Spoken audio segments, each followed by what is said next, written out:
Absolutely. Hey, what kind of questions you got for me as another Washington State champion? What you got?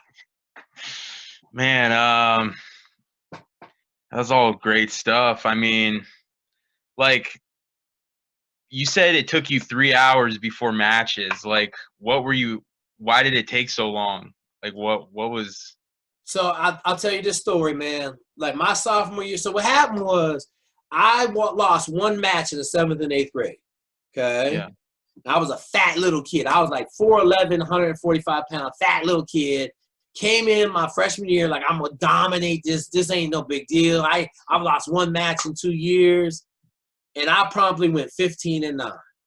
I got pinned for the first time like since little kid wrestling. Like it was bad, and I was over here taking it like it's a normal sport. I wasn't running. I got asthma.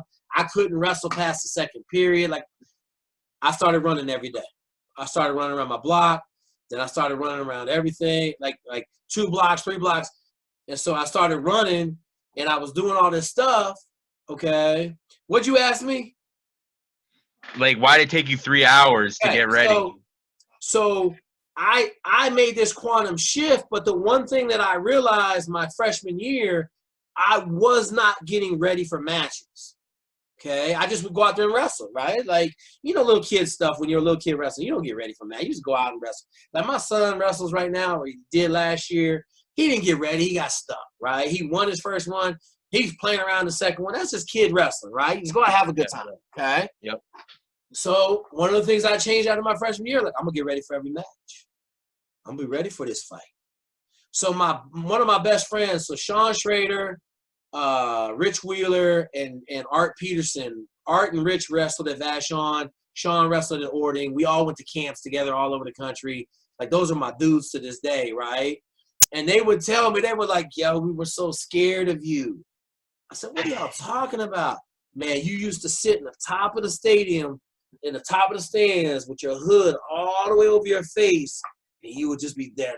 You had your yellow sports Walkman on. You was just like, and then you would come out so I used to run out of the stands onto the match. Like I didn't warm up. I had my singlet on. I would just sit there. Then when my match came up, boom, I'd run out the stands, take out my stuff, and smash. Okay?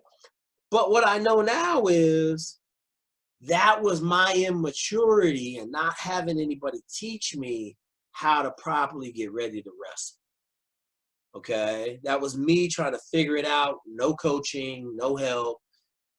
But I know now, like if I had one of my athletes taking 3 hours to get ready, I'd be like, yo, no way. At most, you get 10 minutes. At most. Because if you spend an hour of your brain power thinking about the match, that hour literally could cost you the match because you ran out of brain power. There's only so much in here. Okay? If you wear it out, it don't work as well. Yeah. But talk to your Olympic guys. Talk to your guys in the room and talk to them, right? Like you got world-class people all around you. You just got to talk to them and see what works for them. And then replicate it, right? And you might tweak it a little bit, but the Dan Gable deal, right? Like, what about, like, I know Dan Gable. Okay, do you know Dan Gable? You know Dan Gable made 2 Olympic champions? Have you ever heard this story? No, which one? Like, it's 2 brothers. I want you to Google it. The Brands brothers? No. Bannock's.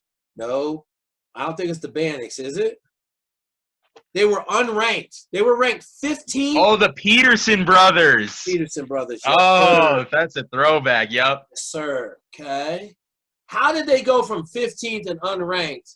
They didn't even place in the NAIA. Bro, I'm telling you. How did they go from there to win a national championship? How? They worked out with a psycho. Okay. And they just did what he did. Yeah. The story I love to tell. Dan Gable would be running. They would trade off running with him and drive the truck. And they would keep up as long as they could, and then they would trade out. And the next one would get out and run with Gable.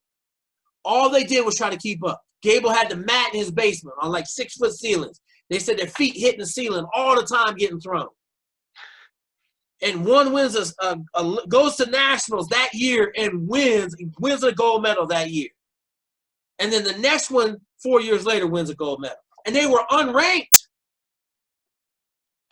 Surround yourself with the best.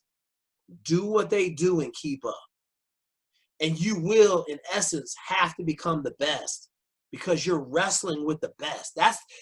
People ask me all the time what you can do to be a better wrestler. I tell them, you go wrestle with the best guys in the world, and you will have to raise your level or you'll get scored on all the time and you'll be crappy.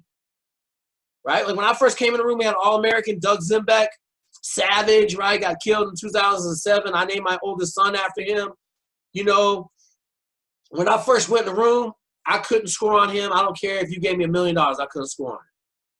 But I got pissed. I did what wrestlers do. I started doing stand-ups every day. I started taking my shots. I came in and drilled for an hour a day before school every day. And then by the end of the season, I might be able to take him down like 1 every 10 times, okay? But then I came back the next year and been wrestling all year, and I had nasty jab whizzer, and I figured out if I hit a jab whizzer and he backs his hips away, I just go jab whizzer into single, and I'm in his legs. It's over. Okay, pretty soon I'm taking him down maybe 40% of the time. Okay, now I didn't wrestle that year. I just really was his drill partner. But the point is, I had to raise my level to even get close to be on his level, right? Yeah. I got immensely better in 2 years. I didn't wrestle the first 3 years. I wrestled at prep school. Then I didn't wrestle my freshman or sophomore year at naval camp. I just played football. So I was 2 years out of wrestling when I came back in the room, and I still was doing well, but you're not tuned up. You know what I'm saying? Yeah. So I say that to say, like, you're in where's the best training? Where would you say the best one is? Who's making the most world champions right now? I mean, it's really, right? It's really Ohio State and Penn State right now. Okay, so you're at one of the two best. Yeah. Right? Like, maybe have you been over to Penn State and wrestled with those guys? Nope. Why not? Just haven't gone out there, I guess. I'm gonna throw this right in your face. Okay. You didn't want to go to other high schools because you're a little bit scared. Okay. You grown ass man now. You not gonna win a world championship staying in your comfort zone. It's not gonna happen. You have to force yourself outside your comfort zone. Dude, I'll be at Penn State. I'll be like, yo, coach, I'm going to roll up to Penn State. I'm going to train up there for a month, see what it's like. Now, I know there's some bad blood between you guys and Penn State, but it's wrestling. No one cares in wrestling, right? Yeah, yeah. We're all trying to win Olympic gold medals and world championships. That's what we're trying to do. He's going to say, go ahead, man, go get it. Go up there and see what they're doing a little bit different. There's a reason Kyle Snyder went up there. Because who's running with Kyle? Is it Jaden? Who's been running with Kyle Snyder? It's Jaden, right? Yeah, yeah. Yeah, like Jaden Cox moved up. It's like, all right. And he running with Kyle. Kyle's like, yo, I got Olympic gold. Like, I got to get better. Yeah. Right?